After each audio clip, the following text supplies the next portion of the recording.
मला वाटतंय सांगलीमध्ये जे असे सराईत गुन्हेगार आहेत त्यांची यादी काढली पाहिजे, दोन-चार ठोकले पाहिजे. म्हणजे त्याशिवाय ही दहशत संपणारच नाही. तर मी कॉलेजला असल्यापासून बघतोय, अरे कोणी उठतंय, कुणालाही मारतोय, असं बरोबर नाही.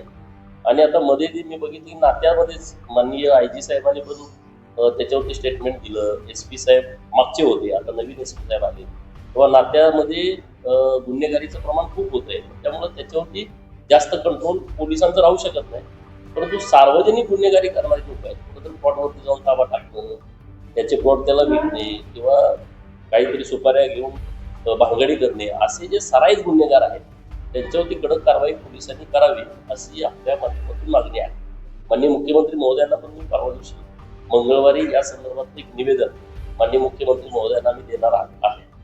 काल परत तुमचं हे सांगलीचं प्रकरण मी आपल्या सगळ्या मीडियाच्या माध्यमातून बघितलं की वरिष्ठ पत्रकार, राज्य पत्रकार संघटनेचे अध्यक्ष संजय भोकरे यांच्या मर्डरचा पण प्लॅन केला होता. ह्या सगळ्या गोष्टी पोलिसांनी, हे पण प्रकरण पोलिसांच्याकडूनच बाहेर आलेलं आहे.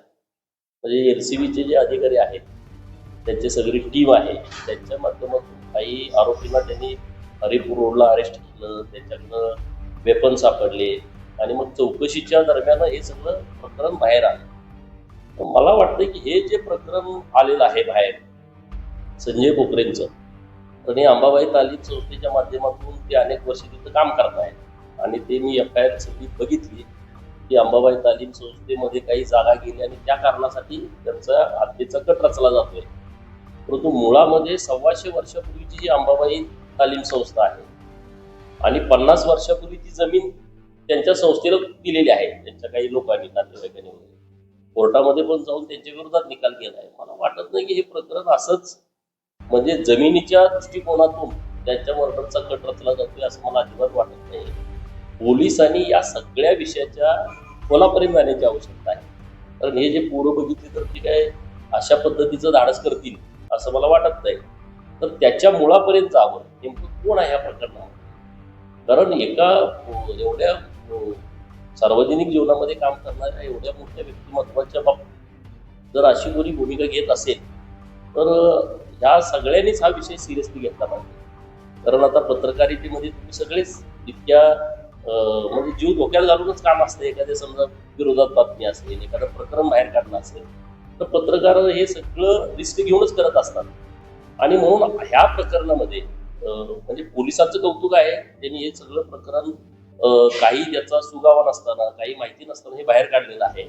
तर संजय भोकरेंच्या संदर्भामध्ये हे जे सगळी घडामोड आहे तर ती वरवर दिसते तशी असेल असं मला अजिबात वाटत नाही.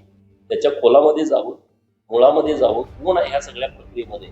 कारण एखाद्याच्या हत्येपर्यंत जाणं, एक तर मुळात ट्रस्टला जागा दिलेली आहे, ट्रस्टच्या जागा अशा हस्तांतरण होतच नाही. ट्रस्टची प्रक्रिया पूर्णपणे वेगळी आहे. मुळामध्ये कोर्टानं त्यांच्या विरोधात निर्णय देणं किंवा धर्मादायकडे हे सगळ्या बाबी असतात. ट्रस्टची जागा ती काय कोणाच्या नावावर आणि उद्या जाऊन विकली असं होत नाही. प्रत्येक या सगळ्या गोष्टी अत्यंत किचकट असतात प्रक्रिया, आणि त्या जागा घेणं एवढं सोपं नसतं. परंतु ते जागेचं निमित्त करून जर कुणी वेगळा प्लॅन करत असेल तर पोलिसांनी या सगळ्या मुळाशी जावं. संजय भोकरेंशी पण माझं बोलणं झालं की रात्री पण आता हे आमचे राहुल पुजारी त्यांचीच एजन्सी आहे, त्यांचे ते सुरक्षा रक्षक त्यांच्या बंगल्याच्या बाहेर, ते रात्री कोणतरी विचारणा करायला आले होते. तर हे सगळं प्रकरण पोलिसांनी बघून त्यांच्या सुरक्षेची योग्य काळजी पोलिसांनी घ्यावी. जतमध्ये जी 2 प्रकरणं झालेली आहेत ते दादासाहेब मुंडकर अत्यंत म्हणजे लोकांना मनाला चटका लावणारं प्रकरण आहे. मी आज त्या सगळ्या परिसरात होतो, सगळी लोक हळहळ व्यक्त करतायत. अत्यंत गरीब माणूस, चांगला माणूस, आणि त्याचा विनाकारण म्हणजे उचलून मर्डर केलाय. पोलिसांनी तर अरेस्ट सगळ्यांना केलंय, त्यांना शिक्षा व्हावी अशा पद्धतीचं प्लॅन पोलिसांनी करावं. आणि पोलिसांनी जिल्ह्यामध्येच या सगळ्या गोष्टीमध्ये अत्यंत सतर्क राहावं.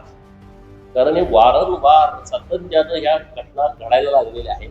त्यांचे जे खबऱ्यांचं जे जाळं होतं, आता हे मोबाईलचं युग आल्यामुळं जरा मला वाटते त्याच्याकडे लक्ष देण्याची आवश्यकता आहे. कारण ह्या सगळ्या गोष्टी त्यांना खबऱ्याकडूनच मिळतात. हे गुन्हा घडल्याच्या नंतर गुन्ह्याची उकल करायला हे मोबाईल, लोकेशन हे मदत त्यांना होऊ शकते. परंतु गुन्हा घडूच नये यासाठी त्यांचं खबऱ्यांचं जाळं हे अत्यंत मजबूत असणं आवश्यक आहे. SP महोदयांना विनंती आहे की त्यांनी या सगळ्या गोष्टीकडे लक्ष द्यावं. हे सगळं मतदान बाकी